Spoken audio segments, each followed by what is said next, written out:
সাইদ ভাইয়ের মা, মগধ ভাইয়ের মা, ইয়ামিন ভাইয়ের মা, রায়হান ভাইয়ের মা, তোমরা বড়ই ভাগ্যবতী, আনলে ধরাই দিনের জ্যোতি। সালাম জানাই তোমায় ফেরেশতা মা, সালাম জানাই তোমায় ফেরেশতা। বলেন মারহাবা। বাংলাদেশের নির্যাতিত জেলা গাইবান্ধা। কোরআনের জন্য বাংলার এই জমিনে সবচাইতে বেশি কোরবানি যারা দিয়েছে, 1 নম্বরে সাতক্ষীরা, 2 নম্বরে গাইবান্ধা। সুযোগ আল্লাহ যখন দিয়েছে, ইন্নাল্লাহা লা ইউগাইয়িরু মা বিকাওমিন হাত্তা ইউগাইয়িরু মা বিআনফুসিহিম, ততক্ষণ পর্যন্ত আল্লাহ কোন জাতির ভাগ্য পরিবর্তন করেন না যতক্ষণ তারা নিজেদের ভাগ্য নিজেরা পরিবর্তন না করে। আল্লাহ একটু দয়া মায়া দেখিয়ে আমাদের হাতে যখন এনে দিয়েছেন, আমাদের ভাগ্যকে আমরা সুপ্রসন্ন করতে চাই। আমি কিছুক্ষণ আগে শহীদ বাংলার শ্রেষ্ঠ সন্তানের ভেতরে অন্যতম শহীদ আবু সাইদের বাড়ি থেকে আসলাম আমার বাবার সাথে, এবং কবর জিয়ারত করে। এজন্য একটু দেরি হয়ে গেছে আসতে। কথা বন্ধ করে, এমনিতে ইশারায় কাজ করে, কথা বলা যাবে। এই দেখা যাক না দেখা যাক, কথা বলবেন, শোনা গেলে হবে। শোনে, খুব গুরুত্বপূর্ণ সময় আমরা পার করছি। যেহেতু কোরআনে কারিমের সূরা রদের আয়াতে আল্লাহ জানিয়েছেন যে যতক্ষণ তোমরা নিজেদেরকে না পাল্টাবে, আমি আল্লাহ নিজে পাল্টিয়ে দেব না। সুতরাং আমাদের চেষ্টা করা লাগবে, আল্লাহ নিজে আমাদেরকে পাল্টিয়ে দেবে। চেষ্টা করার মালিক কে? অবশ্য আল্লাহ। আল্লাহ চেষ্টা করবেন, আপনি কি ঘাস কাটবেন? সফলতা দেওয়ার মালিক কে বলেন তো? ওয়ালা তাহিনু ওয়ালা তাহজানু ওয়া আনতুমুল আ'লাউনা ইন কুনতুম মুমিনিন। কোনো চিন্তা নেই, কোনো ভয় নেই। পৃথিবীতে বিপদ যত বড় হোক, ঈমান যাদের ভেতরে আছে, এদের ভয়ও নেই, চিন্তাও নেই, চিন্তার রেখাও এদের কাছে আসে না। তার বাস্তব প্রমাণ ডাক্তার শফিকুর রহমান, জ্বলন্ত দৃষ্টান্ত। এই লোকটা, এত বড় বড় বিপদ আসে, শরীরের ভেতরে, চেহারার ভেতরে কোন চিন্তার লেশ পর্যন্ত আমরা পেলাম না। জেলখানায়ও দেখেছি না, কোনো চিন্তা নেই। সে বাংলায় একটা কথা বলে ইংরেজি মিলে, নো চিন্তা ডো ফুর্তি, ওইরকম অবস্থায় আছে। এবং এটা হয় শুধুমাত্র যাদের ঈমান পরিপূর্ণ থাকে তাদের ভেতরে। আমরা আজকের তেলাওয়াতকৃত আয়াতে তাফসীর আকারে কথাগুলো শুনবো ইনশাআল্লাহ। আমি যেটা সূরা রদ থেকে আপনাদের কাছে দিতে চাই, আল্লাহ যেহেতু জানিয়েছেন যে জাতি নিজের ভাগ্য পরিবর্তনের চেষ্টা করে না, আল্লাহ তাদেরকে পরিবর্তন করে দেয় না। সময় আসতেছে এবং আসবেও। আশা করছি বাংলাদেশের চট্টগ্রাম, সাতক্ষীরা, গাইবান্ধা, চাঁপাইনবাবগঞ্জ, ওদিকে বরগুনা, পটুয়াখালী, এই সমস্ত জেলা থেকে কোরআনে কারিমের যে খাদেম গুলো আসবে, আল্লাহ যেন তাদেরকে কামিয়াবি দান করেন আপনাদের মাধ্যমে। আমরা চাই এগুলো থেকে যদি বসে যায় কোরআনের কোন খাদেম, তাহলে জেলার পুরা বদনাম হয়ে যাবে। বহু কষ্ট স্বীকার করেছেন, আপনাদের নাম স্বর্ণাক্ষরে লেখা থাকবে বাংলার ইতিহাসে। গাইবান্ধা, এই জেলার পলাশবাড়ি বলে একটা থানা আছে। এই থানা আদর্শ শিশু সদন এতিমখানার উদ্যোগে। শব্দগুলো খুবই গুরুত্বপূর্ণ। আদর্শ এই শব্দটা আমরা দুনিয়ার হিসাবে অনেকে মনে করি আদর্শ এ আর কি না, এটা গুরুত্বপূর্ণ একটা শব্দ মানব জীবনের জন্য। যতদিন পর্যন্ত এটা আমরা পাল্টাতে না পারবো দুনিয়ার ধ্যান ধারণায়, এ পৃথিবীতে কাঙ্ক্ষিত মানের শান্তি আমরা পাবো না। কারণ একমাত্র আদর্শ এ শব্দ বলে আল্লাহ নিজে ডাক দিয়েছেন রাসূলুল্লাহকে। আল্লাহ পাক জানিয়েছেন, ইয়াসিন, হে নেতা। এই একটাই মাত্র ঘোষণা আল্লাহ। কোরআন শরীফে আল্লাহ কাউকে হে নেতা এই শব্দ বলে ডাকলেননি। সুবহানাল্লাহ বলতে পারেন নাই? এই ইয়াসিন সূরা পড়লে 10 খতম কোরআন শরীফের সওয়াব হয়, প্রত্যেক অক্ষরে 10টা করে নেকি হয়। হ্যাঁ, মাস্ট বি হবে।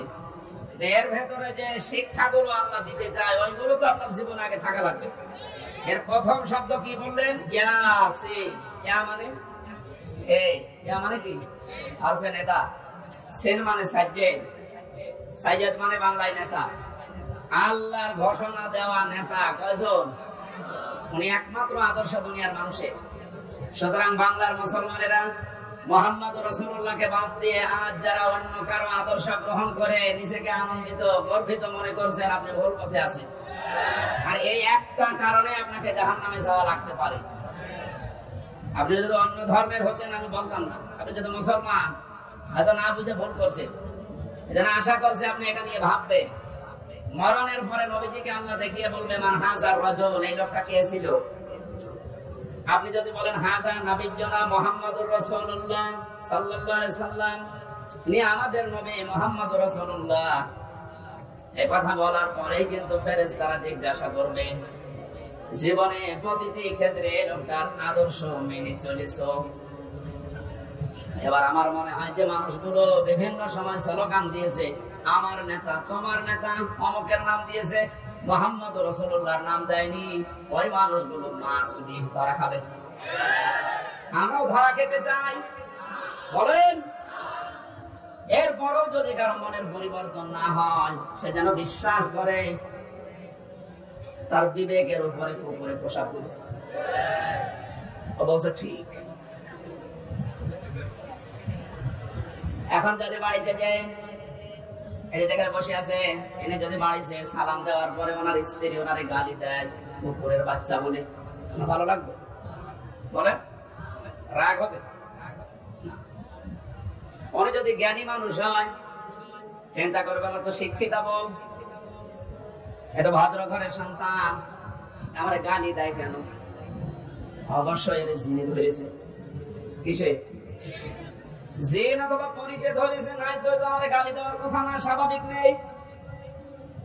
আপনি যদি কোরআনে কারিমের অথেন্টিক কথাটা শোনার পরে আপনার যদি বিশ্বাস দরবেশ বাবার মতো হতো, তাহলে আপনাকে আমি বলতাম না।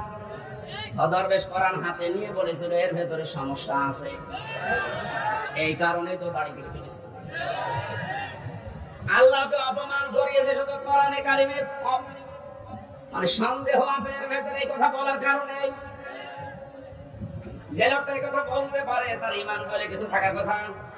আল্লাহ বলেন যালিকাল কিতাবু লা রাইবা ফীহি, এর ভেতরে কোনো ভুল নেই, সন্দেহ নেই, সন্দেহের অবকাশ নেই। আর একটা হাতে নিয়ে বলেছে এর ভেতরে সমস্যা আছে, তবে মেজর না। বলেন নাউজুবিল্লাহ।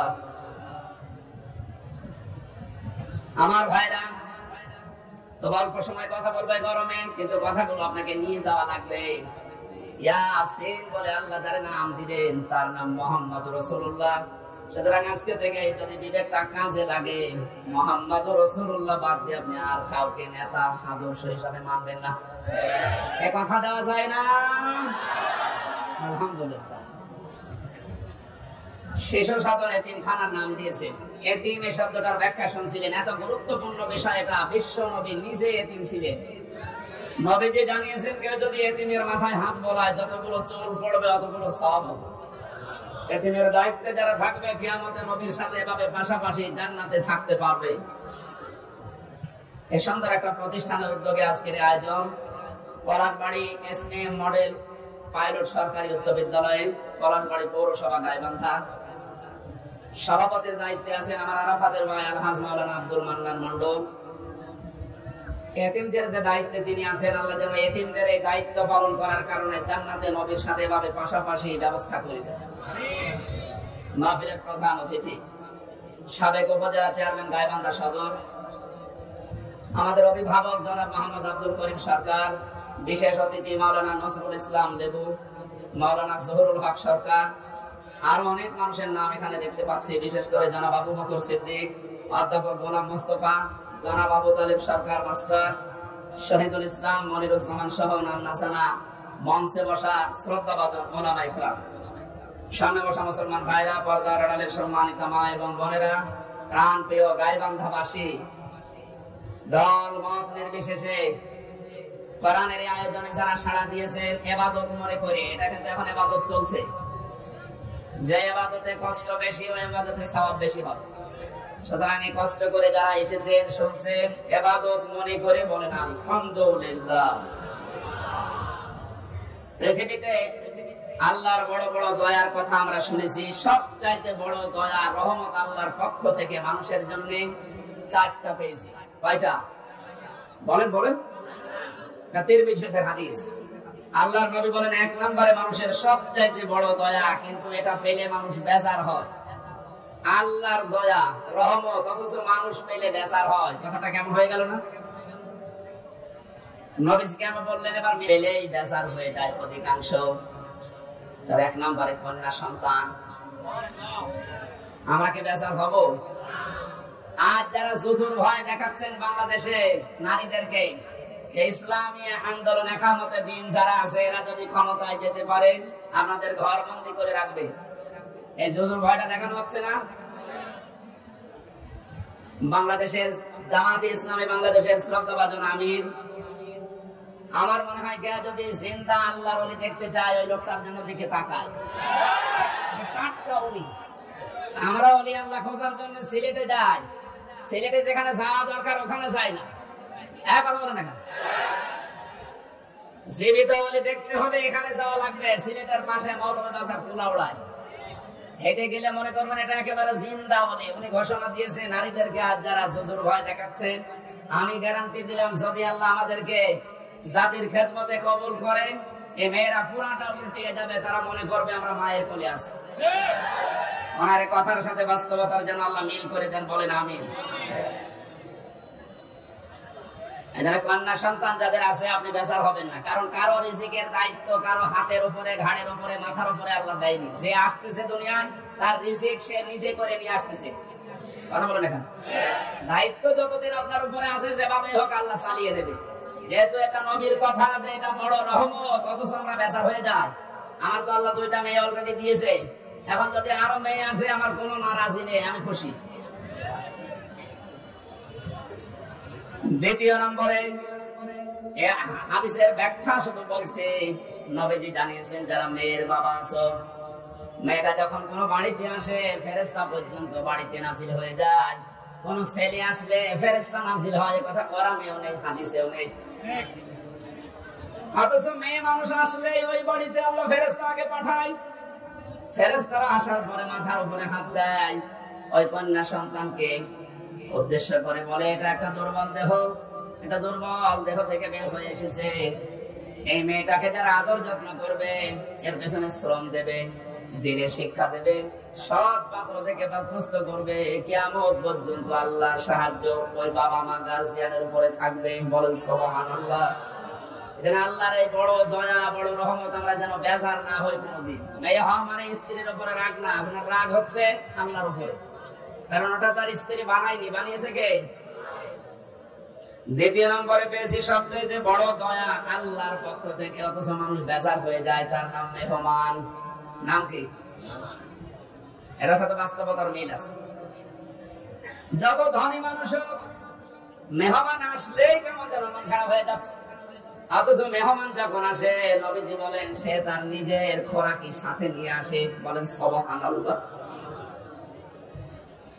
বিশ্বনবী জানিয়েছেন 3 নম্বরে বৃষ্টি, 4 নম্বরে আল্লাহর নবী বলেন রোগ ব্যাধি। রোগ ব্যাধি যার যত বেশি হবে তার দুনিয়ার অপরাধগুলো আল্লাহর মাধ্যমে মাফ করিয়ে নিষ্পাপ করে তার কাছে নিয়ে যাবে। সিস্টেম অপর পৃষ্ঠায় দেখুন তিরমিজি শরীফ, নবীজি বলেন 4টা বিষয়ে মানুষ আনন্দ পায়, 4টা বিষয়ে মানুষ খুশি হয়, কিন্তু আল্লাহর কাছে সবচেয়ে ঘৃণিত নিকৃষ্ট এই 4টা। তার 1 নম্বরে নাম পেয়েছি যৌতুক। এদেশে নেই। সামাজিক ভাবে আন্দোলন গড়ে তোলা লাগবে। বৈষম্য বিরোধী ছাত্র আন্দোলনের মাধ্যমে যেহেতু সংস্কার চলছে, আজ বাংলাদেশের সমাজগুলো থেকে যৌতুক নামে এই মানবতার মহাকৌতুক বিদায় করে সংস্কার করা লাগবে। এই জন্য যতগুলো সংগঠন কাজ করছে মেয়েদের পক্ষে নাম নিয়ে, নারী পক্ষ, নারী স্বাধীনতা আন্দোলন, নারী বিপ্লব পরিষদ, নারী মুক্তি পরিষদ, এদেরকে বলছি এই 53টা বছর পার হয়ে গেল, আজ আপনারা যৌতুক মুক্ত করতে পারেননি। ইসলামের হাতে 5টা বছর তুলে দেন, যৌতুক নামে মানবতার সাথে মহাকৌতুক বাংলাদেশ থেকে মানুষ ঝাঁটিয়ে বিদায় করবে।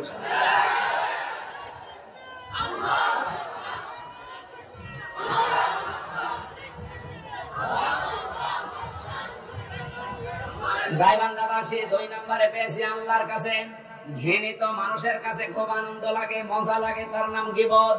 নাম কি? এটা করা যাবে না। আপনারা কথা বন্ধ না করলে তো আমি কথা ভুলে যাবো। কথা বন্ধ করবেন, ঠিক আছে? মানুষের আসলে চাপ খুব বেশি হয়ে গেছে। নবীজি বলেন 3 নম্বরে মিথ্যা বলা, 4 নম্বরে সুদ আর ঘুষ খাওয়া। এই 4টা বিষয় আল্লাহর কাছে ঘৃণিত, কিন্তু মানুষ খুব বেশি আনন্দ পায়, মজা পায়। আমরা যেন বিরত থাকতে পারি, বলেন আমিন।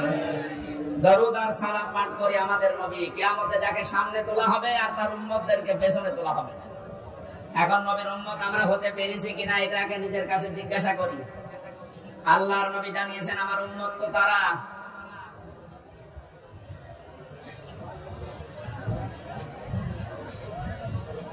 সূরা আরাফের ভেতরে 2 জায়গায় আল্লাহ এই আয়াতটা দিয়েছেন, উম্মতি মুহাম্মদী, যে আমিও মুহাম্মদ রাসূলুল্লাহর উম্মত। এই কথা যদি কেউ ঘোষণা দেয়, দাবি করে, সে যেন মানুষকে ন্যায় এবং ইনসাফের দিকে ডাক দেয়। আপনার বিবেকের কাছে আমি প্রশ্ন করছি, আমি রাজনৈতিক কোন এজেন্ডা নিয়ে আপনার কাছে কথা বলছি না। তো বাংলাদেশে এই মুহূর্তে ন্যায় এবং ইনসাফ প্রতিষ্ঠার জন্য যারা ডাক দিচ্ছে, আপনার বিবেক কোন দিকে সায় দেয় আপনি নিজে বলুন। 2 নম্বরে এটা যারা শুধু ডাক দিয়ে ক্ষান্ত না, এটা যারা কায়েম করতে চায়, প্রতিষ্ঠা করতে চায়, এই 2টা গুণ যাদের ভেতরে আছে, এরা নবীর উম্মত বলে দাবিদার, উম্মত বলে দাবি করতে পারে। আল্লাহ আমাদেরকে যেন এই 2টায় গুণান্বিত হওয়ার তৌফিক দান করেন, আমিন। কোরআনে কারীমের বহুল আলোচিত একটা সূরা, সূরা মাআরিজ। কি নাম বললাম? এই মাআরিজ সূরা থেকে আমি কয়েকটা আয়াত পড়েছি বর্তমান প্রেক্ষাপট সামনে নিয়ে। কোরআনে কারীমের আয়াতকে আমি তাফসীর আকারে কথা বলার চেষ্টা চালাবো। ওমা তাওফীকি ইল্লা বিল্লাহ। জবান খুলে আগে একটু তেলাওয়াত করেন, আউযু বিল্লাহি মিনাশ শাইতানির রাজীম, বিসমিল্লাহির রহমানির রহিম, ওয়ালা ইয়াসআলু হামীমুল হামীমা। আজকের আলোচনার বিষয় হচ্ছে মুক্তিপণ। কি বললাম? জবান খুলে বলেন, কি বললাম? এটা আমি বানিয়েছিলাম জেলখানায় থাকতে 22 সালে। বাংলাদেশের উত্তর অঞ্চলে ইসলামী আন্দোলন জামাতে ইসলামের শ্রদ্ধাভাজন সহকারী সেক্রেটারি জেনারেল, আপনাদের বিভাগের কৃতি সন্তান জনাব এটিএম আজহারুল ইসলাম, উনি আমাকে জেলখানায় থাকতে বলেছিল, হামজা এই বইটা পড়ো, অনেক তথ্য জাতিকে দিতে পারবা, প্রোডাক্টিভ মুসলিম। ওর ভেতর থেকে আমি একটা সাবজেক্ট বানিয়েছিলাম কোরআনে কারীমের আয়াতের সাথে। ওখানে বাংলা লেখা দেখেছিলাম, এর নাম হবে মুক্তিপণ। কি বলেন তো? এই শব্দটা নিয়ে আজকে আমরা ব্যাখ্যামূলক কথা বলবো ইনশাআল্লাহ। এখনো আওয়াজ আসছে কানে?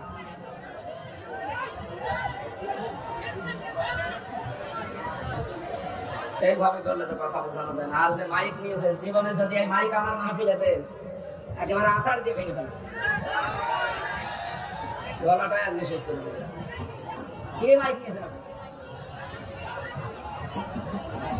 একটা আওয়াজ হলো,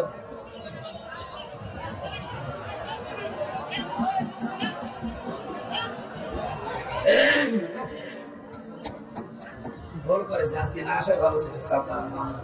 হাসানের আর নামে কোনো দিবা না, সাদা কিছু জানে না, বোঝে না, আন্দাজে মাহফিল করেছে।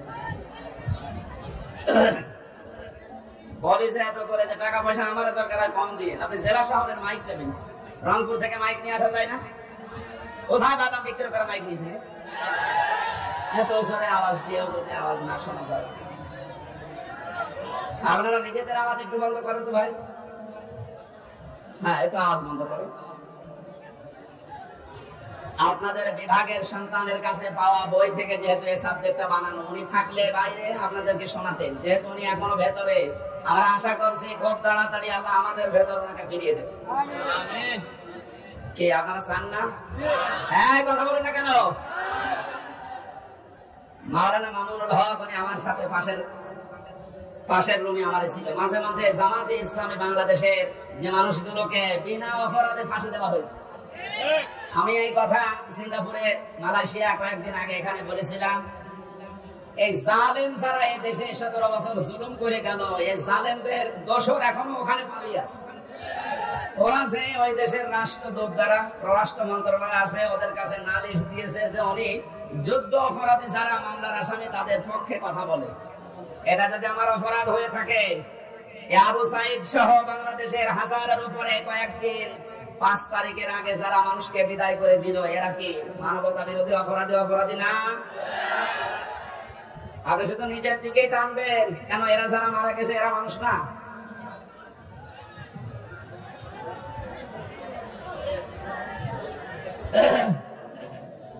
গাইবান্ধাবাসী কিয়ামতের একটা কঠিন পরিস্থিতি আল্লাহ আমাদের সামনে তুলে ধরেছেন। এরপরে আয়াতগুলো দিয়ে আরম্ভ করছেন। আল্লাহ পাক বলেন, এমন জালজালা অবস্থা আমি পয়দা করবো কিয়ামতের ওই ময়দানে, বুড়ো যুবক মানুষ দৃশ্য দেখে মৃত্যু হয়ে যাবে। ছোটাছুটি করতে থাকবে মানুষ, মেয়েদের লজ্জায় স্থান লাগবে না, সন্তান হওয়ার জন্য পেট ফেটে বের হয়ে পড়ে যাবে। বলেন নাউজুবিল্লাহ। 50,000 সানা মিম্মা তাউদ্দুন, মানে 1 2 3 4 করে যেভাবে গণনা করে, কিয়ামতে এক একটি দিন হবে আমাদের এই গণনা হিসাবে 50,000 বছরের মতো লম্বা। আপনি আওয়াজ কি কমাচ্ছেন নাকি? হ্যাঁ, বাইরে চলে গেছে আজকে। আসলে হবে না, আপনাদের আগের থেকে মাহফিল নেওয়ার আগে আমি মাইক বলবো, এভাবে হয় না। আমার এখনই গলা ব্যথা করছে ভাই। এরা এখন আমি মেরে ফেললেও হবে বলুন তো? ওর মায়ের 700 কত পাওয়ার, এখানে 2000 পাওয়ার লাগবে।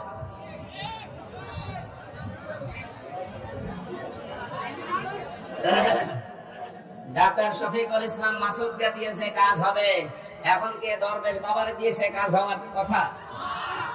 এ জানিয়ে এসেছে দরবেশ বাবার মতো, এখন লাগবে শফিকুল ইসলাম মাসুদের মতো। কথা বলছে না, পাবেন কোথায়?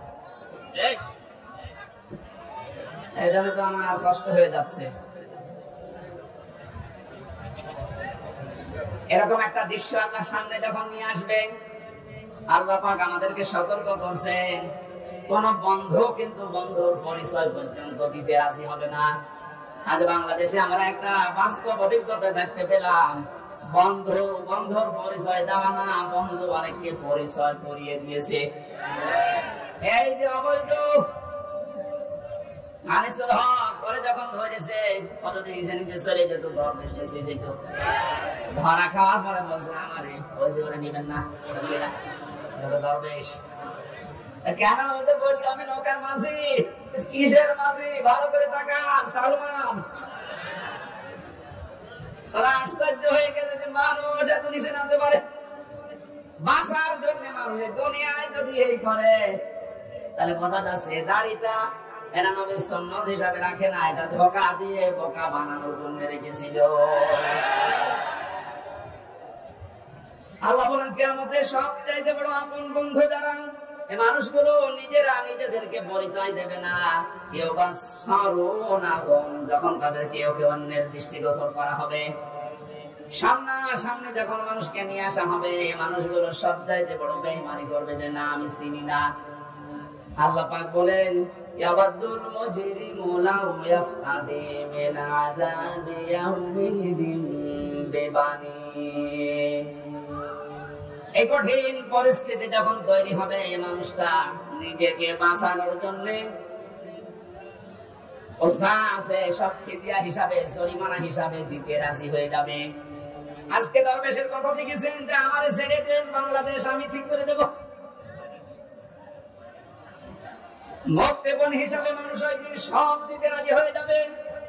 পৃথিবীতে যত আপন জন আছে তাদের নাম আল্লাহ সিরিয়াল আকারে কিছু দিয়েছেন।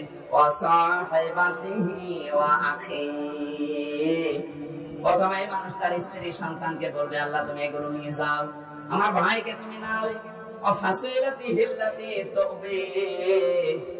এই দুনিয়ায় যারা তাকে আশ্রয় দিত, দলীয় লোক, সামাজিক লোক, বংশের লোক, যারা তাকে আশ্রয় প্রশ্রয় দিত, এই মানুষগুলোকে বলবে আল্লাহ এগুলো দিয়ে দিলাম। বলেন নাউজুবিল্লাহ।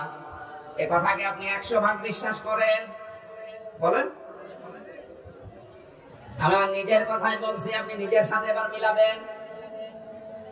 এই যে নিজের দলীয় লোকজন সব মানুষ দিতে চাইবে মুক্তিপণ হিসাবে, অমান ফেলা আরদি জামিআ। এমনকি দুনিয়ায় তার স্থাবর অস্থাবর যত সম্পদ ছিল সব আল্লাহকে বলবে আল্লাহ নিয়ে নেন, এরপরও আমাকে আপনি নাজাত দেন, বাঁচান। মুক্তিপণ হিসাবে যেগুলোর নাম বললাম, নিজের স্ত্রী সন্তান, ভাই ভক্তর, দলীয় লোক, দুনিয়ার সব স্থায়ী অস্থায়ী সম্পদ, আর কিছু আছে সব দিতে রাজি হবে কোরআন বলছে। এরপরও বলবে আমাকে বাঁচান, আমাকে ছেড়ে দেন। আল্লাহ পাক জানিয়েছেন সঙ্গে সঙ্গে কাল্লা, কখনো না, ইন্নাহা লাযা, অবশ্যই আমি আল্লাহ তাকে জাহান্নামে লাজার দরজা দিয়ে প্রবেশ করাবো। বলেন নাউজুবিল্লাহ। আল্লাহ যদি গ্যারান্টি দেয় তার ভেতরে কোনো ফাঁক ফোকর থাকার কথা, উনি বলছেন না, কখনো না। তো যেগুলো দিতে চাইনি একটা আমি মুক্তিপণ হিসাবে নিতে রাজি না, তোকে আমি লাজাই দেব। এখন লাজা কি? আমরা এখানে অনেকে এর আগে শুনেছি যে জাহান্নামের স্তর আল্লাহ বানিয়েছেন 7টা। কয়টা বলেন বলেন? জান্নাতের স্তর কয়টা? 100টা। আমরা তাই 8টা জানি। কোরআনে কারীমের ভেতরে 100টার উপরে জান্নাতের স্তর আল্লাহ সাজিয়েছেন। এর ভেতরে জাহান্নামের স্তর যেহেতু 7টা ধাপ, 7টা, এক একটা ধাপের আলাদা আলাদা নাম আছে। 3 নাম্বার যে ধাপটা তার নাম লাযা। আল্লাহ বলেন এত ভয়ঙ্কর জাত, নাযাআতাল লিশাওয়া। এই জায়গায় প্রবেশ করানোর সঙ্গে সঙ্গে মানুষের চামড়া খসিয়ে ফেলবে। বলেন নাউজুবিল্লাহ। এই পৃথিবীতে যত রকমের শাস্তির জায়গা আমি জীবনে যত দেখেছি, এই যে আয়না ঘরের নাম এখন শুধু শুনছি, আগেও বলতে পারতাম, বলতে দেয়নি। আমিও মাটির নিচে ছিলাম, গুম হয়েছিলেন এই যে আপনাদের এলাকার সন্তান। কত মানুষ গুম হয়েছিল এই দেশে। অনেকে বলেছে কি করেছে যে তাদের এত কিছু বলা লাগবে, গালি দেওয়া লাগবে। বাংলাদেশে যদি জালেমেরা কিচ্ছু না করে থাকে, ওদের শাস্তি দেওয়ার জন্য, বরদোয়া করার জন্য আয়না ঘরে যথেষ্ট। আমি শুধু নাম শুনেছি, যে বাস্তবতা কত নির্মম। একটা পশুর সাথে মানুষ এত নিকৃষ্ট আচরণ করে না। আমার সাথে যে মাওলানা ছিল মুফতি ফখরুল ইসলাম, উনি বলছিলেন আমাকে নিয়ে প্রথমে আমার এই হাঁটুর ভেতরে দিয়ে হাত দিয়ে হ্যান্ডকাপ দিয়ে 24 ঘন্টা বেঁধে রাখতে একটা তারের সাথে। শুধু টয়লেট করার জন্য 1.5 থেকে 2 মিনিট সময় দিত, খাওয়া দাওয়ার জন্য কয়েক মিনিট দিয়ে 24 ঘন্টা এভাবে বাঁধা। ঘুম নেই, একটু ঘুম যদি আসে গরম দিত। আপনি বলেন তো কোন বিড়াল বেঁধে রাখে মানুষ, পাখি খাঁচার ভেতরে রাখে, তারপরে তো কঠিন আচরণ করে। এরপরেও যদি জালেমেরা নিজেদের জুলুমের ফেরেশতা খুঁজে না পায়, কি করেছি আমি যে আমার পদত্যাগ করা লাগবে। প্রকাশ্য গুলো তো বাদই দিলাম, গোপনে এইটাও যদি এখন সামনে ভালোভাবে নিয়ে আসেন, আপনি যে জালেম ছিলেন পৃথিবীতে তামাম দুনিয়া সেটা করবে। এই জন্য উপদেষ্টা যারা আছে তাদের একজন আসিফ, এই ছেলেটা জানিয়েছে বাংলাদেশের আয়না ঘর যেখানে যেখানে আছে এগুলো ধ্বংস করা লাগবে না, এগুলো রেখে দেন। মানুষ যেন দেখে বসে যে পৃথিবীর ময়দানে বাংলাদেশ নামক জায়গায় একটা জালেম ছিল। জালেমদের জন্য আপনি মায়া দেখা অনেকে এখন করে না, কি আর করেছেন? সারা দেশের 18 কোটি মানুষ যদি আপনাকে মাফ করে দেয়, আমি আমার বাস্তবতা থেকে বলছি ব্যারিস্টার আরমানের বউ আপনাকে মাফ করবে না। ইলিয়াস আলীর স্ত্রী আপনাকে মাফ করবে না, যে ধোঁকা দিয়ে তাকে বোকা বানালেন যে আমি কিছু জানি না, অথচ প্রমাণ হয়েছে ওনাকে মেরে ফেলা হয়েছে। গাইবান্ধাবাসী, এই কথাটা আমি ভেতর থেকে বলছি এই কারণে, কারণ জালেম ছাড়া এখনো পর্যন্ত আমরা দেখতে পাচ্ছি অনেকে জালেমের পক্ষে সাফাই গাচ্ছে। কয়েকদিন আগে গোপালগঞ্জের এক জালেমের দোষর জানিয়েছে, আপা ঘাবড়াবেন না, আপনি ঘাবড়ালে না নরম হয়ে যায়। এখনো এই কথা বলে আপনার বিবেক আছে? আপনি জানেন বাস্তবতা কত নিচে নেমেছিল? এই দিককার মানুষগুলো কি, এরা কি মানুষ নাকি? এটা তো বলা যাচ্ছে না।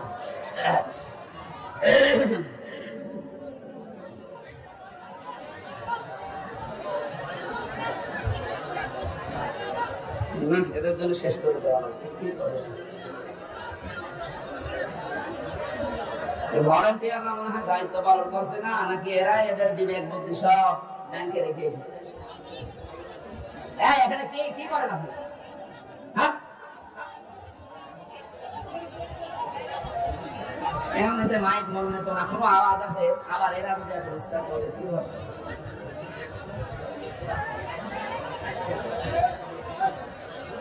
না না, আমি জেলা আমি আসবো, স্যার আমি মাফ করে আমি আসবো না, জেলায় আসতে হবে, আমার গলাটা নষ্ট করে দিচ্ছে স্যার। নিজেরা ডিস্টার্ব করছে, আবার মাইক ভালো না, আমি কিভাবে কি করবো?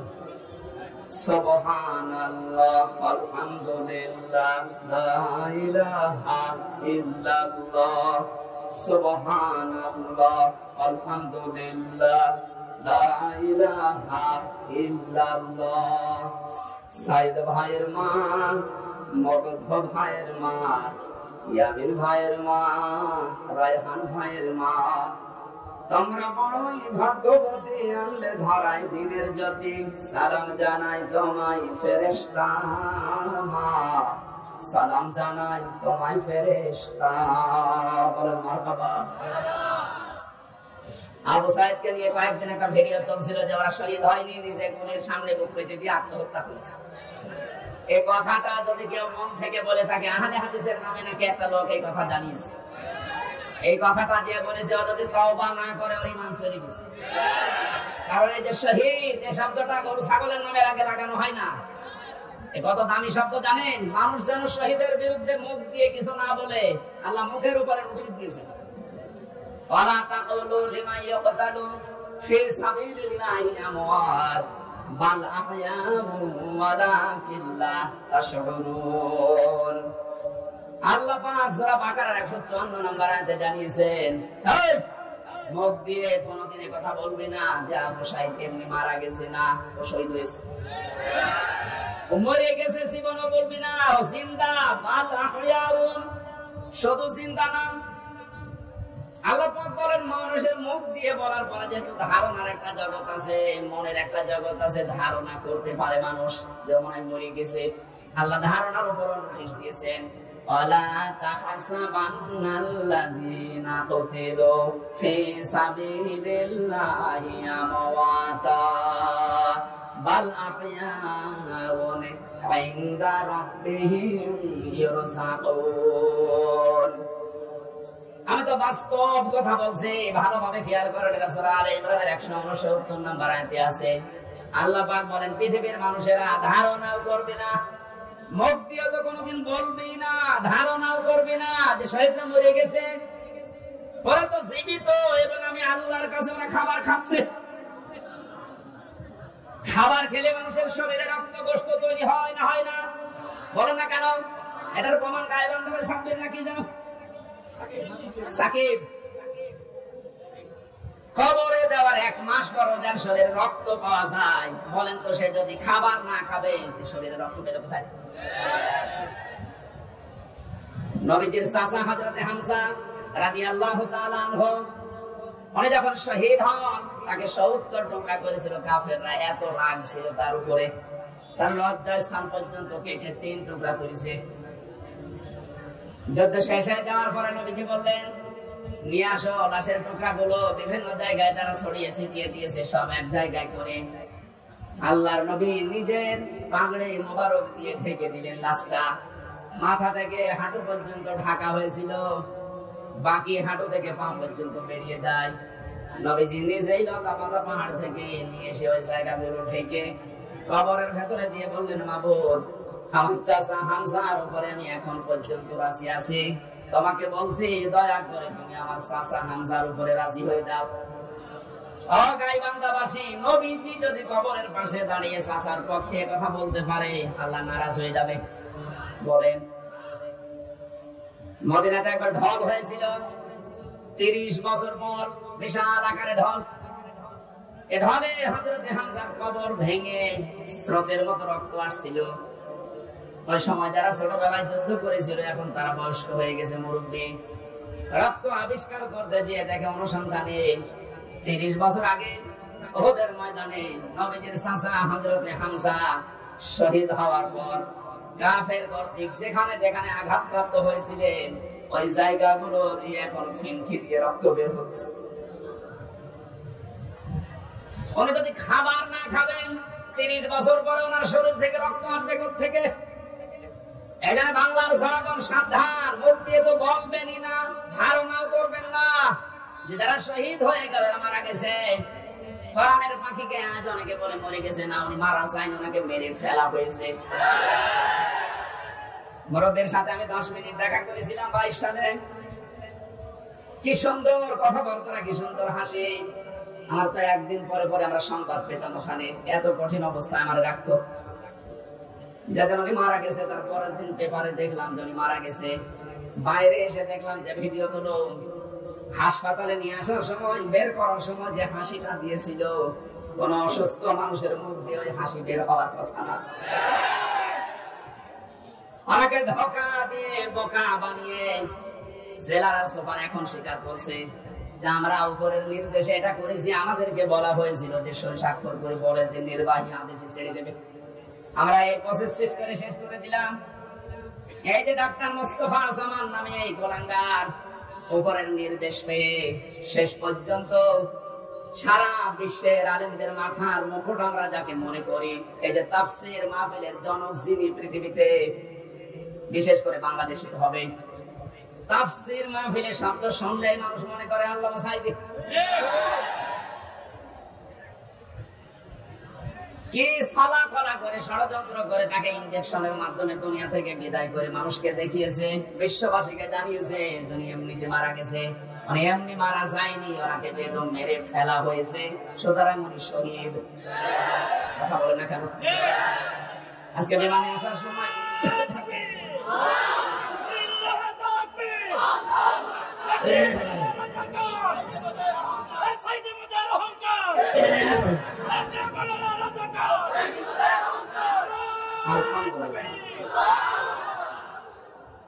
আজকে মিরপুরে নামাজ ছিল 10 নম্বরে, মিরপুর ঢাকা। নামাজ শেষ করে প্লেনে ওঠার পরে আমার পাশে যে লোকটা বসে আছে উনি আমার বলছিল, হুজুর আমরা আপনার দলের লোক না, কিন্তু আমরা জানি আপনাদের আলেম কুলের শিরোমণি। লোকটা দেখলাম আল্লাহ রাসূল বিশ্বাস করে না, কথাবার্তা রাজা বুঝলাম। আমাকে বলছে আল্লামা সাঈদী আপনাদের কোরআনের পাখি বলে জানে যে লোকটাকে এমনি মারা যায়, ওনাকে মেরে ফেলা হয়েছে।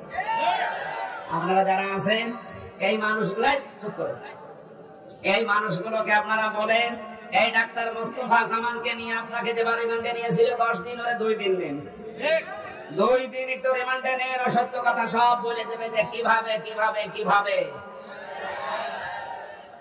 আমির জামাত ডাক্তার শফিকুর রহমান উদার হয়ে সবাইকে মাফ করে দিয়েছে, কিন্তু উনি একটা শেষ কথা জানিয়েছেন, অন্যায়ের সাথে সরাসরি যারা জড়িত এই মানুষগুলোর কোন ক্ষমা নেই। নবীজি যেমন 13 জনকে মাফ করেছিলেন, বলেছিলেন যদি এরা কাবা শরীফের গিলাফ ধরেও থাকে ওখানে ওদেরকে মেরে ফেলা লাগবে। 1500 বছর আগে যদি 13 জন এরকম হয়, 1500 বছর পরে আমার মনে হয় এখন 26 জন হয়ে গেছে। তার ভেতরে এই কালা অন্ডকোষ উড়ে গেছে। এরকম আরো যে শয়তানগুলোর কারণে হাজার হাজার মানুষ বিনা কারণে আমার মতো 3 বছর 5 বছর 10 বছর 15 বছর ছেলে ছিল, এদেরকে আপনি কি জবাব দেবেন? মাফ করে দিলে সব হচ্ছে। কেউ যদি জালেমকে মাফ করে দেয় সেজন্য মুসলিমের উপর অবিচার করে। এখানে ভুক্তভোগী যারা আমরা তো জানি, আমার মেয়েটা আমার চেনে না, ছোটটা, আমার মনে কি দুঃখ বলেন তো? যদি অপরাধ করতাম আপনি আমার অভাবে রাখতে পারতেন, কিচ্ছু জানি না। কিন্তু সুখের সংবাদ, গত পরশুদিন আমার মামলা সব ভেসমিস হয়ে গেছে। কারণ বিচারপতি দেখার পরে বলছে কি দেখে বিচার করবো, এর ভেতরে তো কোনো মাল নেই। এতদিন আমি বিচার করতাম কিন্তু আমি পারি নাই, ওপরের নির্দেশ ছিল তাই। এখন যেহেতু এড়া ঘোড়া কোনো চাপ নেই, এ মামলার কোনো বিচার সব ফেলে দিলাম। আজকে আমার উকিল দেখা করে বললো যে সব বাতিল করে দিয়েছে। আদালত পর্যন্ত হাসে যে একটা মামলা হইল, আর এইটার কারণে 3 বছরের জেলে রাখা লাগবে, অথচ সাজা যদি লাগিয়ে দেয় সর্বোচ্চ 3 মাস রাখার মতো, অথচ বিনা কারণে রেখেছিল কয় বছর? 3 বছর। আপনি তো মাফ চাচ্ছেন জনগণের কাছে, জনগণের ভেতর তো আমি একজন, আগে আমার কাছে মাফ চাবেন। আমি মন থেকে যদি মাফ করে দেই আপনি মাফ পাবেন। আমি যদি বলেন হুজুর আল্লাহ না, আল্লাহ মাফ করবে না, কারণ আল্লাহ আমার উপর ছেড়ে দিয়েছে, কারণ এই দায়িত্ব এখন আল্লাহর নেই। আল্লাহ তো হকউল্লাহ আর আমি হকের ইবাদ। এক কথা বলেন, আপনি কোন মুখ নিয়ে ব্যারিস্টার আরমানের কাছে মাফ চাবেন বলেন? আমান আসমির স্ত্রীর কাছে কি করে মাফ চাবেন? মহিলাটা আজ কত বছর অপেক্ষা করে না থাকতে পারে, গত বছর বিয়ে করে ফেলেছে।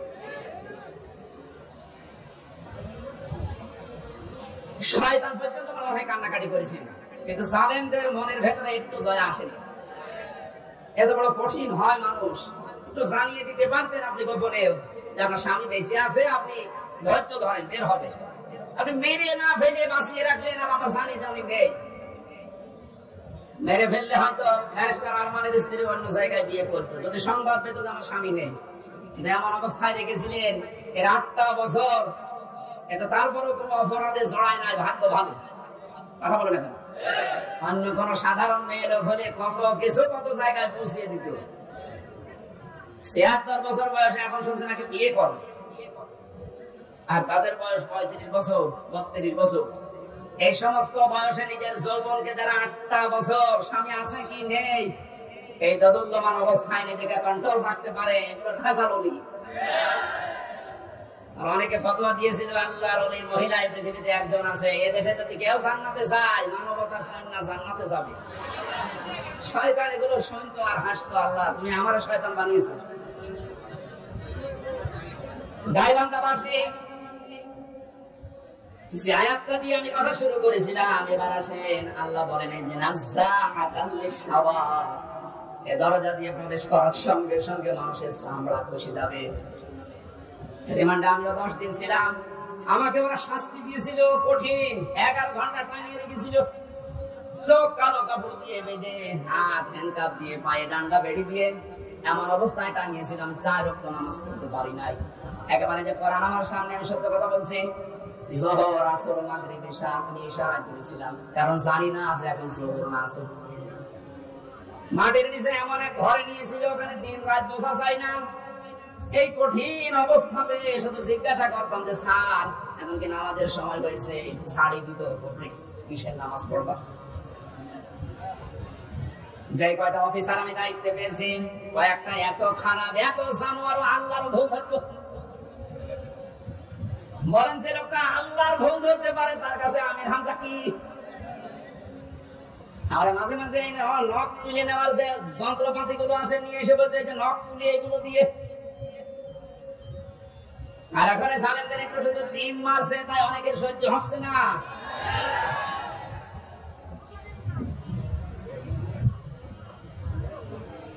এত বড় কঠিন শাস্তির ভেতরে কেউ 8 বছর 10 বছর, আমি তো কান্নার আওয়াজ শুনতাম মাঝে মাঝে 7 তালা থেকে।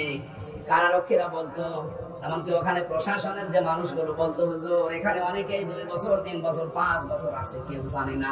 আপনি যদি বাইরে যেতে পারেন বলবেন। ভাগ্যের নির্মম পরিহাস, বের হওয়ার পরে এমন এমন থ্রেট দিয়েছে, যদি কোনো কথা উচ্চারণ করি আমরা গায়েব হয়ে যাব। আল্লাহ যেহেতু নিচে দয়া করে এখন সুযোগ দিয়েছে, বাংলাদেশের শুধু ডিবি অফিসে না, এই ডিজিএফের দায়িত্বে যারা আছে, আর এখানে মাটির নিচে আয়না ঘর না, এরকম বহু জায়গায় আছে, যেখানে যেটা আছে খুঁজে বের করে ওখান থেকে সবাইকে তাড়াতাড়ি মুক্ত করিবে। এটা মানবতার সাথে সবচাইতে বড় অপরাধ, এই আয়না ঘর, এই গুম। আজকে বিশ্ব গুম দিবস ছিল। বাংলার মানুষেরা এই কঠিন কঠিন শাস্তির পর আমরা ব্যারিস্টার আরমানের দিকে তাকিয়ে দেখলাম ওনার মাথার চুল উঠে গেছে, কিন্তু চামড়া ওঠে নাই। আর আল্লাহ বলেন নাজ্জাআতাল লিশাওয়া, এই লাসা দিয়ে প্রবেশ করার সঙ্গে সঙ্গে মানুষের আগে চামড়া উঠে যাবে। এখন আপনি টের পাচ্ছেন যে কঠিন কত বড় ভয়ঙ্কর জায়গা।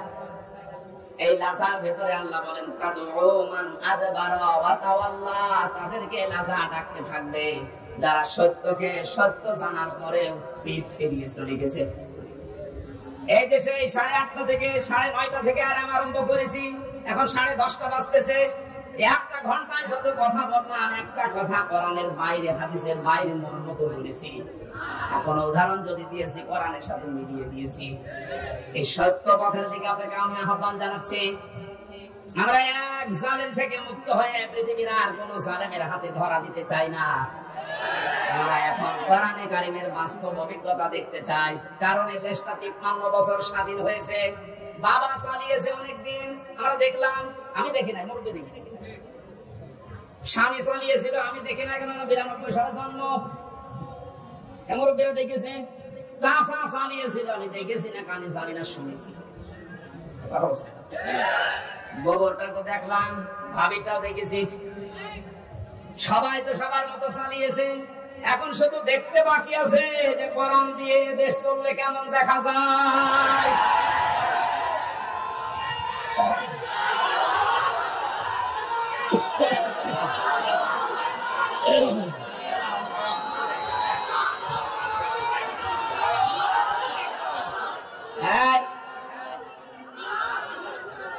আজকে কে যেন ফতোয়া দিয়েছে যে নারায়েত তাকবীর এই শব্দটা বলা শিরক, কারণ নারায়েত মানে নারুন থেকে এসেছে। এটা পাগল।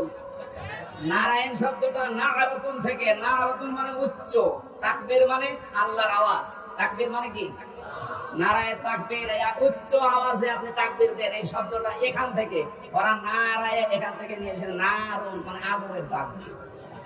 এটা আমাদের কলবের, অন্তরের এবং আত্মার সাথে মিশে থাকা একটা তাকবীর। এটা হযরত ওমর যেদিন দিয়েছিলেন, কাফেরেরা তাড়াতাড়ি করে দরজা জ্বালানা বন্ধ করে বলছে দরকার নেই, ওর সামনে গেলে মাথা থাকবে না। সুতরাং এই তাকবীর আমরা মরণ পর্যন্ত দিতে রাজি আছি।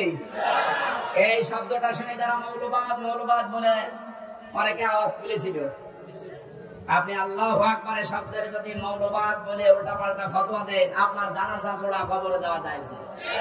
কারণ আপনি এমনিতেও জাহান্নামে যাবেন, কবরেও জাহান্নামে। মানে সত্য পথের দিকে ডাকার পরে আমরা চাই চর্ম চোখে দেখতে যে কোরআন দিয়ে চললে কেমন দেখা যায়। যেহেতু আল্লাহর সাহায্য এবং বিজয় আমরা কিছুটা কিছু দেখতে পেয়েছি। অনেকে এখানে এসেছে, এশার নামাজে হয়তো পড়তেও পারেন, ইযা জাআ নাসরুল্লাহি ওয়াল ফাত। হ্যাঁ নবী, যখন আল্লাহর সাহায্য আপনি আসবে তখন বিজয় দেখতে পাবেন। বিজয়ের ভেতরে যতগুলো কাজ আছে তার অন্যতম একটা কাজ হচ্ছে ওয়ারাআইতান নাসা ইয়াদখুলুনা ফি দীনিল্লাহি আফওয়াজা। সত্যিই যদি আল্লাহর সাহায্য এসে যায় তখন আপনি বিজয় পাবেন। আমার তো মনে হয় এত বড় বড় মহারথীরা এই 17 বছর চেষ্টা করে জালেমের একটু চুল পরিমাণ নড়াতে পারে নাই, কিন্তু ছাত্ররা যা করে দেখিয়েছে, এই বৈষম্য বিরোধী ছাত্র আন্দোলনের এই নেতারা, আমার মনে হয় আল্লাহ আবাবিল পাখির মতো তাদের কাজে লাগিয়েছে। এটা নিঃসন্দেহে আল্লাহর সাহায্য এবং বিজয়। আর বিজয় আসলে যে 7টা কাজ হয়, তার 1 নম্বরের কাজ হচ্ছে দলে দলে পালে পালে মানুষ ইসলামে প্রবেশ করবে। এই 26 দিনে আমরা যেটা দেখতে পেলাম, কথা বলে না কেন, 25 দিনে 5 তারিখ থেকে 30 তারিখ পর্যন্ত তাকান, কত হিন্দু আমিরে জামাতের হাতে হাত দিয়ে মুসলমান হয়ে যাচ্ছে, কত জালেম পর্যন্ত নিজের জুলুম স্বীকার করে ইসলামে আসতেছে। আজকের একটা জরিপ পেয়েছি, আগস্টের 5 তারিখের আগে এই দেশে মাত্র 20 জন মানুষ চাইতো 100 জনের 20 জন যে ইসলামী দেশে কায়েম হোক। কিন্তু এই 25 দিনের মাথায় এখন অবস্থায় এমন দাঁড়িয়েছে, এই দেশে এখন 100 জনের 35 জন মানুষ চাচ্ছে যে ইসলাম কায়েম হোক। এই সময়টা একটু চেটে দেন। বাংলাদেশে যারা একামতে দিনের দায়িত্ব পালন করে, এই মানুষগুলোর যে ইখলাস আমি দেখেছি। আমি তো বাস্তব করছি ওনার সাথে, আমি 4 দিন থেকে জেলখানায় একেবারে পাশাপাশি আমি দেখেছি লোকটার আমল, লোকটার ঈমান। এটা পরবর্তী আয়াতে আসবে। ওনার যে মর্যাদা, ওনার যে ভরসা, তাওয়াক্কুল আল্লাহর উপরে। আমির হামজাকে লক্ষ্যটা এক জায়গায় করলে ওই রকম তাওয়াক্কুল হবে না। আমি কত আলেমকে জেলখানায় কাঁদতে দেখেছি, আফসোস করে, আমাকে আল্লাহকেও দোষারোপ করে। অথচ লোকটা একটা জেনারেল মানুষ, একটা ডাক্তার, কাদের সংস্পর্শে এসে কোন জায়গায় আল্লাহ পৌঁছিয়ে দিয়েছে তারে। আমি যে প্রথমে বলেছিলাম, কেউ যদি জিন্দা উনি দেখতে চান ওনার দিকে তাকাবেন, কারণ ওনার আমল, ওনার কাজ কারবার, অ্যাক্টিভিটিস, ইখলাস আমি নিজের কাছের দিকে 4 দিন দেখেছিলাম। আমি যুবক মানুষ, এখন 33 বছর বয়স আমার। সারাদিন কোনো কাজ ছিল না, শুধু চিন্তা ছাড়া। তারপর রাত 9টা 10টার পরে আমি শুয়ে পড়তাম। আরে মুরব্বী মানুষের মাথার উপরে এতগুলো মামলা। ওনার ছেলে, ওই সময় ছেলে, ওনার স্ত্রী অসুস্থ, ওনার সহকর্মী সহযোদ্ধা যারা এসে হাজার হাজার পালিয়ে বেড়াচ্ছে, হাজার হাজার ছেলে। ওনার দলের প্রতীক নেই, দল নিষিদ্ধ। এরকম কঠিন মুহূর্তে লোকটার চেহারার ভেতরে চিন্তার কোন ছাপ নেই। প্রতি সপ্তাহে 4টা-5টা করে হাজিরা দিয়ে দিয়ে এই যে 8-9 ঘন্টা গাড়িতে থাকা লাগতো। যখন জেলখানায় এসে পৌঁছাতো রাত 9:30-10টায়, তখন স্যার খাবার খাবেন না? আপনার এই যে এখানে কিছু দুষ্ট লোক আছে, ওদের মাধ্যমে মোবাইল পাওয়া যায়, চুরি করে নিয়ে এসে দেয়। আমার বলছে হামসা মোবাইল দিয়ে করবো কি?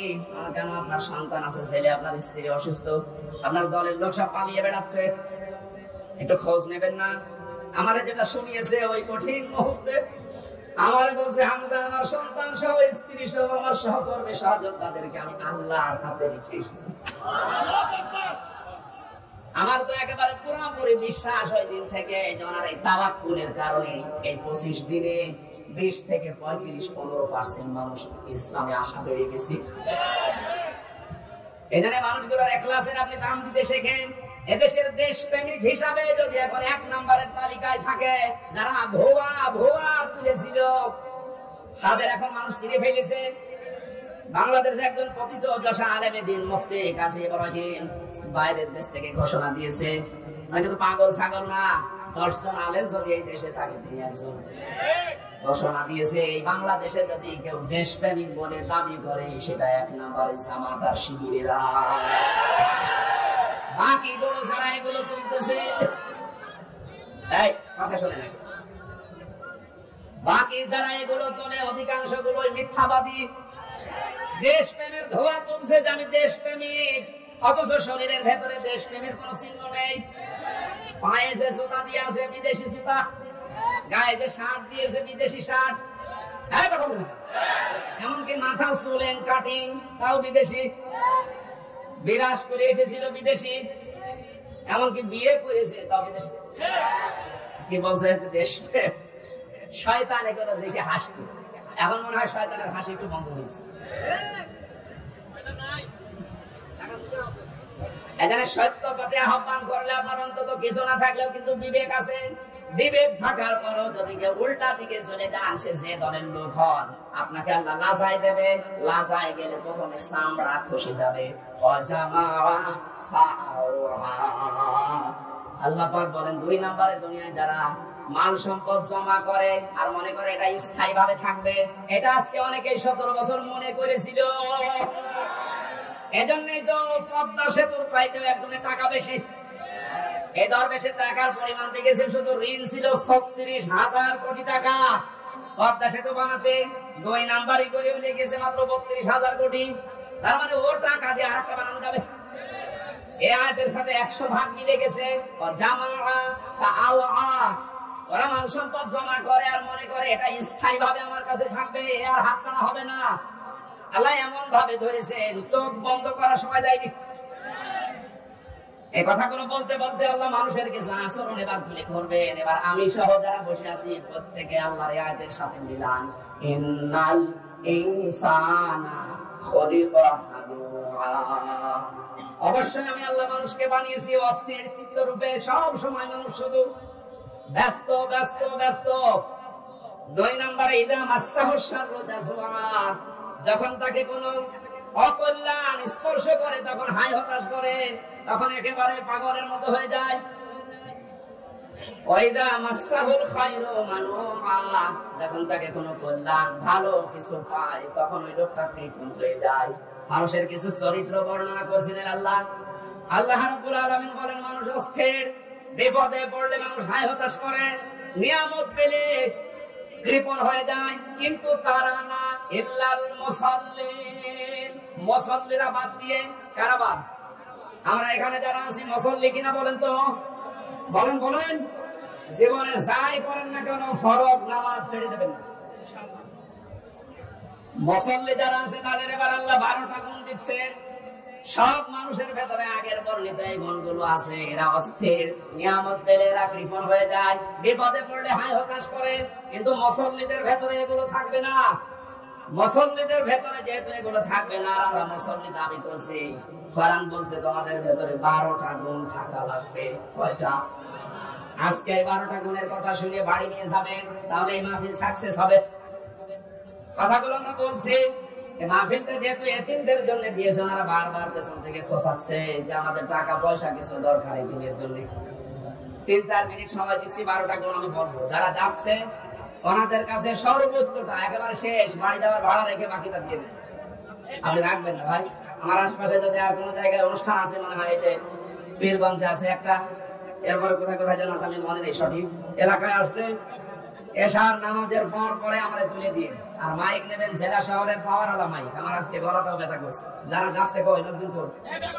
আমি পারিবারিক জীবন নিয়ে মেয়েদের জন্য 2টা বই লিখেছিলাম, জেলখানায় বসে বসে কোট করে, বাইরে এসে ওটা পাবলিশ করেছি। ওই যে গাড়ি আছে ডানে, আপনার মেয়ের জন্য, বিশেষ করে মেয়ের জন্য আর বর জন্য নিয়ে যাবেন, ওদেরকে আগে পড়াবেন। পারিবারিক জীবনে স্বামীর সাথে অশান্তি হবে না ইনশাআল্লাহ।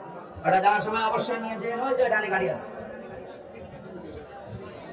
আব্দুল করিম ভাই 10,000 টাকা পাঠিয়েছে, জোরে বলেন মারহাবা। মাওলানা নজরুল ইসলাম ভাই 10,000 টাকা, লিল্লাহে তাকবীর। আলেমরা টাকা দিচ্ছে, আর যাদের টাকা আছে এরা কি করছে? আবু বকর সিদ্দিক ভাই পাঠিয়েছেন 5,000 টাকা, জোরে বলেন মারহাবা। আবু তালিব সরকার ভাই পাঠিয়েছেন 3,000।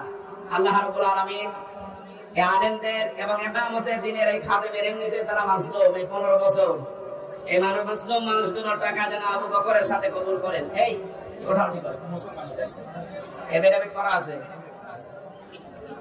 গোলাম মোস্তফা 10,000, গোলাম মোস্তফা ভাই এই মাহফিলের জন্য এতিমদের 10,000 টাকা আপন ধরেন, বলেন মারহাবা। আল্লাহ যেন তার জীবনের বিপদ আপদগুলো দূর করে দেয়।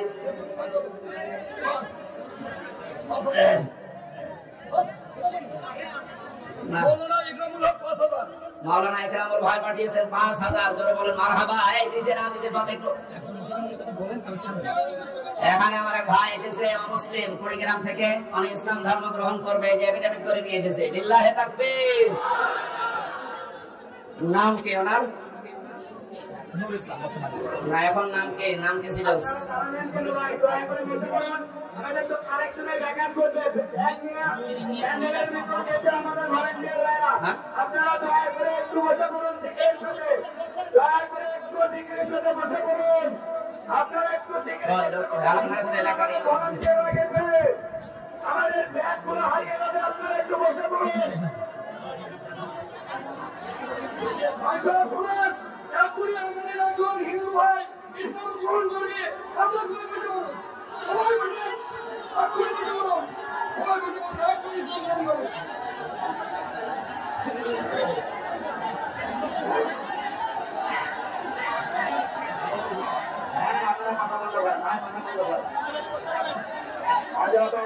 মুসলমান হবে বিশ্ববাদী মাঠে দিয়েছিলেন, আপনারা দেখলেন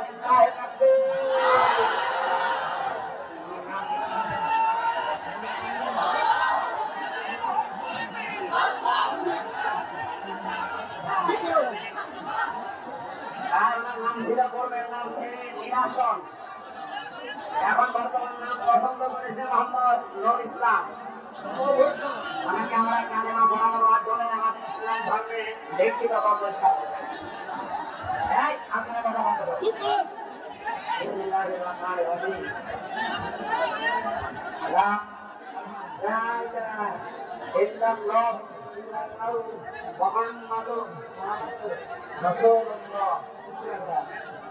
أشهد أن لا إله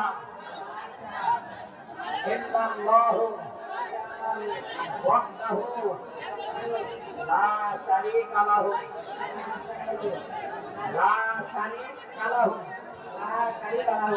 وأشهد أن محمدا عبده ورسوله।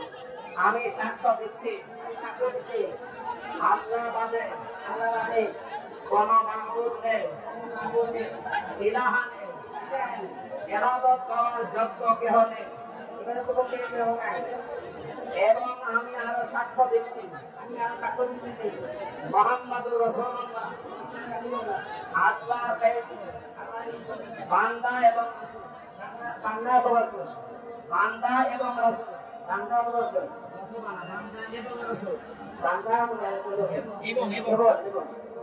এই মুহূর্তে উনি আমাদের ভেতরে নিষ্পাপ, আমাদের সবারই গোনা কম বেশি আছে, ওনার এখন আর কোনো গোনা নেই। আমরা এই লাখো মুসলিমদের ভাইয়ের পক্ষ থেকে আমরা ওনাকে বুকে আলিঙ্গন করছি। লিল্লাহি তাকবীর।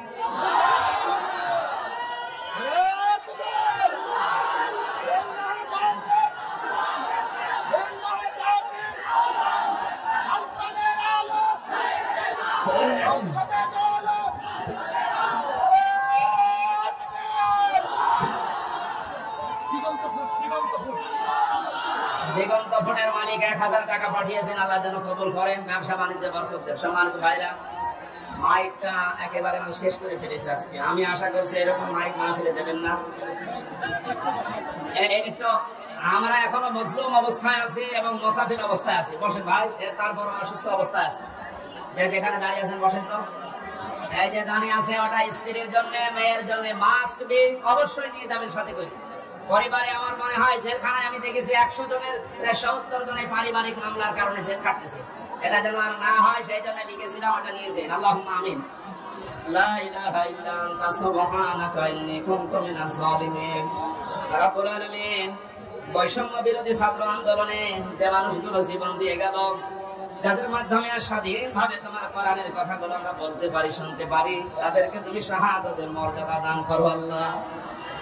তোমার যে বান্দা আজকে তোমার ইসলাম ধর্মে দীক্ষিত হয়েছে, নাম নিয়েছে নূর ইসলাম, ইসলামের আলো, মেহেরবানি করে ওমরের মতো বানিয়ে দাও। এই পলাশবাড়ির ময়দানে যারা কোরআনের জন্য কষ্ট স্বীকার করেছে, এদেরকে মাফ করে দাও। আগামীতে এই মাহফিলটা কোরআনের খেদমতে, কোরআনের প্রচার প্রসারে বিশাল আকারে কবুল করো। মা বোনদেরকে মাফ করে দাও। আজ আমার কণ্ঠে মারাত্মক ব্যথা করছে, আমার কণ্ঠটা তুমি ভিক্ষা দাও। রব্বুল আলামিন, যত আলেম এখানে বসে আছে, একামতে দিনের খাদেমরা বসে আছে, এদেরকে তুমি আবু বকরের সাথে কবুল করে নাও। এই বাজারে যত মানুষ ব্যবসা বাণিজ্য করে, আল্লাহ ব্যবসা বাণিজ্য বরকত দিয়ে দাও। যত এতিম এই পলাশবাড়ির মানুষেরা লালন পালন করছে, আল্লাহ এতিমদেরকে মেহেরবানি করে, মুহাম্মদ রাসূলুল্লাহ যেহেতু এতিম ছিলেন, তার সাথে তুমি কবুল করে নাও। এদের অভাব অনটন দূর করে দাও। এই রংপুর বিভাগের মানুষেরা, বিশেষ করে আমরা জানি বাংলার অন্য এলাকার তুলনায় এরা এমনিতে একটু গরিব মানুষ, আল্লাহ এদের অভাব দূর করে দাও, এদের স্বভাব তুমি ভালো করে দাও। এই গাইবান্ধা জেলাটা কোরআনের ঘাঁটি, সারা বাংলাদেশ এটা জানে। আল্লাহ এটা জেনারের সামনে প্রমাণ দিতে পারে, সেই ঈমান এবং যোগ্যতা এদেরকে তুমি দাও। বারাকাল্লাহু লানা ওয়া লাকুম ফিল কোরআনিল আযীম। কখনকার মরণ চলে আসে জানি না, মরতে আমাদের দুঃখ নেই, চিন্তাও নেই, ভাবনাও নেই, কিন্তু আমরা শাহাদাতের মরণ চাই। কোরআনের পাখি সারাটা জীবন দোয়া করতো, আল্লাহুম্মা ইন্নী আসআলুকা শাহাদাতান ফি সাবিলিক। আল্লাহ জানেন তুমি তাকে শাহাদাতের মরণই দিয়েছো। আমরা সবাই মন থেকে এই দোয়া করছি, আল্লাহ তুমি আমাদেরকে শাহাদাতের মরণ দিয়ে ধন্য করো। যখন এই মরণ আসবে, শেষ কথা যেন আমাদের মুখ দিয়ে বের হয়, লা ইলাহা ইল্লাল্লাহু মুহাম্মাদুর রাসূলুল্লাহ।